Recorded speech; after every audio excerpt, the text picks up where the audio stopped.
જય શ્રી કૃષ્ણ મિત્રો આજે આપણે ઊનમાંથી ગૂંથ્યા વગર સરસ મજાની વસ્તુ બનાવીશું. તો એના માટે મેં એક કાર્ડબોર્ડ લીધું છે, પતલું ચાર્ટ પેપરનું કાર્ડબોર્ડ લીધું છે. એને આપણે નાના નાના બે સર્કલ બનાવી દઈશું, એને કાપી લઈશું કાતર વડે.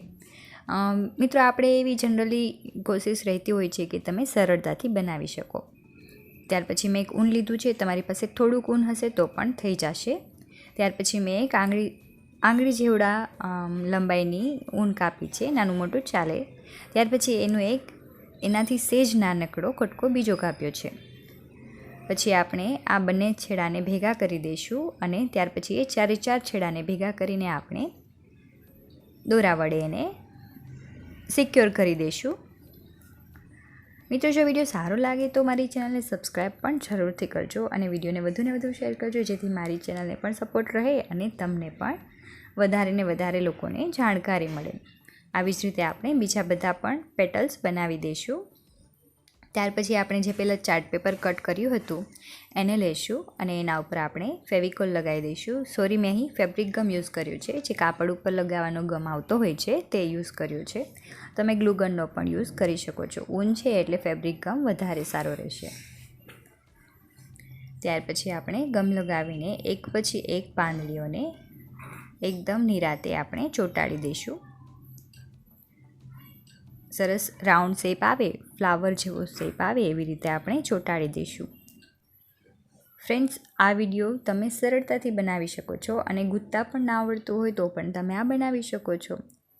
અને હા, હું રાખડી બનાવવા જઈ રહી છું, તો આ એક એવી રાખડી છે કે જે તમે કોમ્પિટિશનમાં બનાવશો તો તમને જરૂરથી પ્રાઇઝ મળશે જ.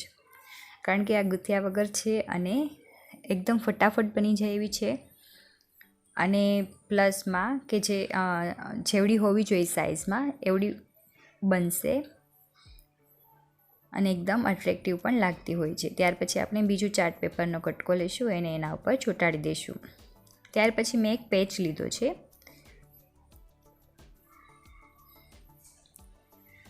મારી પાસે આવો ગોલ્ડન કલરનો પેચ હતો. તમારી પાસે પેચ ના હોય તો એના ઉપર તમે મોતી પણ લગાવી શકો છો. એક પછી એક કરીને મોતી લગાવી દેવાનું, સ્ટોન લગાવી દેવાના, કાંઈ પણ લગાવી શકો છો. મેં અહીં પેચ કર્યો છે જેથી સરળ રહે. અથવા ગોલ્ડન કલરનું પેપર પણ લગાવી શકો છો, તમે ગ્લિટર સીટ પણ લગાવી શકો છો. ત્યાર પછી મેં પીળા કલરનું ઊનનો દોરો લીધો છે. એમાં બંને સાઈડ ગાંઠ મારી દીધી છે જેથી મોતી અંદર ના આવી જાય. અને એમાં પછી હું મોતી આવી રીતે પોરવી દઈશ. મોતી તમે સોય દોરા વડે પણ પોરવી શકો છો અથવા તો તાર વડે પણ પોરવી શકો છો.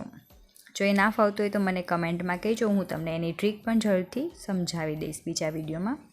ત્યાર પછી બીજું ચાર્ટ પેપર લીધું છે, એના ઉપર આપણે આવી રીતે ગમ લગાવીને ચોંટાડી દઈશું. તો આપણી સરસ મજાની સુંદર એવી ફટાફટ બની જાય એવી રાખડી તૈયાર છે. ગૂંથ્યા વગરની ઊનની રાખડી તૈયાર છે. વિડીયો સારો લાગ્યો હોય તો મારી ચેનલને લાઇક, શેર અને સબસ્ક્રાઈબ કરવાનું ભૂલશો નહીં. જો આવી સરસ મજાની રાખડી બની છે. બાય.